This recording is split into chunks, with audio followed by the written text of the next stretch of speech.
भारताचे माजी पंतप्रधान डॉक्टर मनमोहन सिंग यांचं काही वेळापूर्वीच निधन झालेलं आहे आणि त्यामुळे काँग्रेसमध्ये एकूणच शोककळा पसरल्याचं पाहायला मिळते। माझ्यासोबत काँग्रेसचे महाराष्ट्रातील नेते माणिकराव, काय सांगाल? खरं तर मनमोहन सिंग मितभाषी व्यक्तिमत्व म्हणून ओळखलं जात होतं, त्यांचं असं अचानक एक्झिट त्यांची, काय तुमची पहिली प्रतिक्रिया?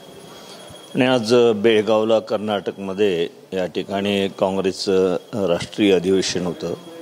सगळीच आम्ही सदस्य अधिवेशनामध्ये होतो। अधिवेशन संपल्यावर ही वार्ता आम्हाला ज्यावेळेला कळली तर प्रचंड अशा प्रकारची एक दुःखाचं लहर संपूर्ण आमच्या CWC मेंबर्समध्ये आणि कार्यकर्त्यांमध्ये पसरली। कारण मग मनमोहन सिंगजी आपल्या उत्तुंग अशा प्रकारचं एक नेतृत्व देशालाच नाही तर जगामध्ये सुद्धा ज्यांचा नावलौकिक होता। अर्थशास्त्र म्हणून शास्त्रामध्ये त्यांनी ज्या पद्धतीने या देशाला पूर्णपणे आर्थिक परिस्थिती सावरण्याचं काम त्यांनी केलं आणि जगाच्या पातळीवर सुद्धा त्यांना मानणारा फार मोठा वर्ग होता की त्यांनी आर्थिक विषयामध्ये मनमोहन सिंगजी हे प्रचंड बुद्धिवान आणि तशा प्रकारे त्यांनी संपूर्ण आपल्या आयुष्यामध्ये ख्याती मिळवली होती आणि 10 वर्षापर्यंत पंतप्रधान राहिलेत। काँग्रेसचं एक फार मोठा आधारस्तंभ म्हणून मनमोहन सिंगजी यांच्याकडे पाहिलं जात होतं। नंतर ते त्यांच्या निधनामुळं काँग्रेस जनांना प्रचंड अशा प्रकारचं दुःख झालं, मग सर्वांना झालं, कारण त्यांची चवडी फार मोठी होती आणि त्यामुळं आज देशामध्ये संपूर्ण काँग्रेस जनच नाही तर देशामधला प्रत्येक माणूस नागरिक हळहळलेला आहे। जगामध्ये सुद्धा त्यांची वार्ता कळाल्यानंतर जगामधून सुद्धा ज्या प्रतिक्रिया आहेत ते सर्वत्र तीव्र अशा प्रकारच्या प्रतिक्रिया, फार वेदना ह्या सर्वांना झालेल्या आहेत। एका नेतृत्वाला आज देश मुकलेला आहे आणि त्यांना श्रद्धांजली सर्वच जण वाहतेत। मी सुद्धा आमच्या सर्वांच्या वतीनं आदरांजली त्यांना वाहतो। तर अर्थतज्ञ म्हणून त्यांची जागतिक ख्याती होतीच, मात्र राजकारणात आल्यानंतर 10 वर्षामध्ये त्यांच्यावर वेगवेगळे आरोप झाले, मात्र त्यांनी या सगळ्याला उत्तर देणं खरं तर टाळलं। काय स्वभावाची वैशिष्ट्य? नाही, त्यामध्ये एक ते अर्थतज्ञ होते, रिझर्व्ह बँक असेल किंवा त्यावेळेला अर्थमंत्री म्हणून असेल नरसिंहरावजीच्या ह्याच्यामध्ये, आणि ते त्याच्यानंतरही सातत्यानं पंतप्रधान असताना सुद्धा आर्थिक दुराजी त्यांनी सावरण्याचं काम केलं। तर त्यावरून त्यांना कुठे असा कुठल्या अडचणीमध्ये ते कधी सापडले तसं मला नाही आठवत आणि त्यांचा स्वभावच असा होता की सगळ्यांशी अत्यंत चांगले सलोख्याचे संबंध होते।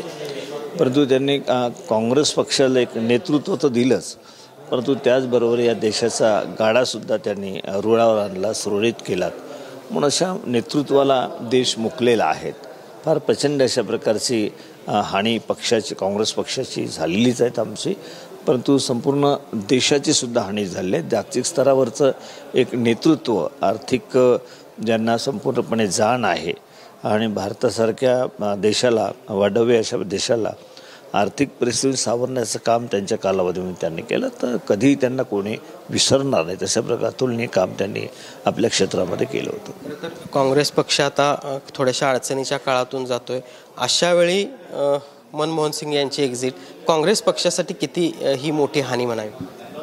नेहमीच ज्यावेळेला आमच्या CWC बैठकीला ते असायचे किंवा मी ज्यावेळेला अध्यक्ष होतो त्यावेळेला ते CWCचे मेंबर्स होते, CECचे मेंबर होते, त्यावेळेला अंतिम ज्यावेळेला आम्ही उमेदवारी फायनल करायचं त्यावेळेला त्यांचा फार मोठा वाटा असायचा आणि सर्वांशी फार मृदू अशा प्रकारच्या शब्दामध्ये, कधीही ते कोणावर रागावले असं मला वाटत नाही।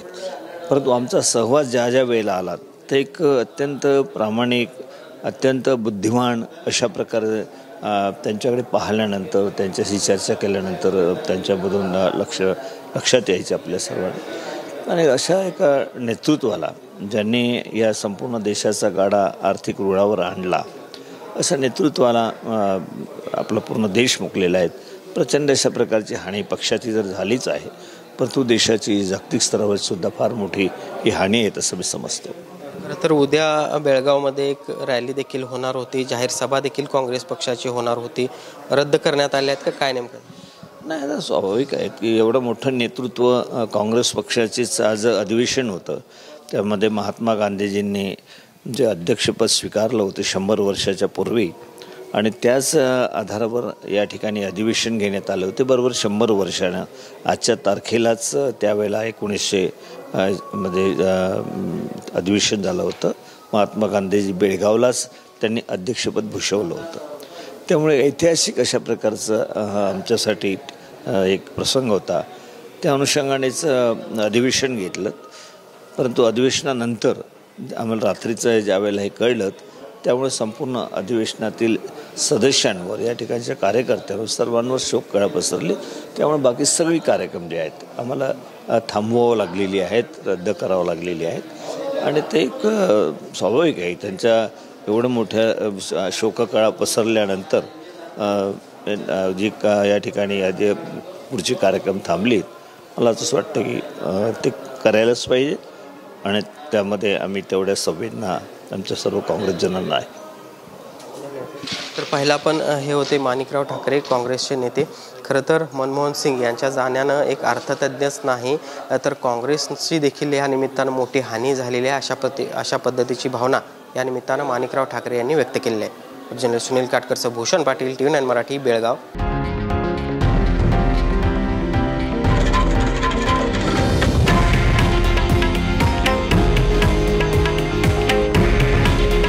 हे आहे देशातील नंबर 1 न्यूज नेटवर्क आणि आपण पाहत आहात TV9 मराठी. काळजी तुमची, हित महाराष्ट्राचं.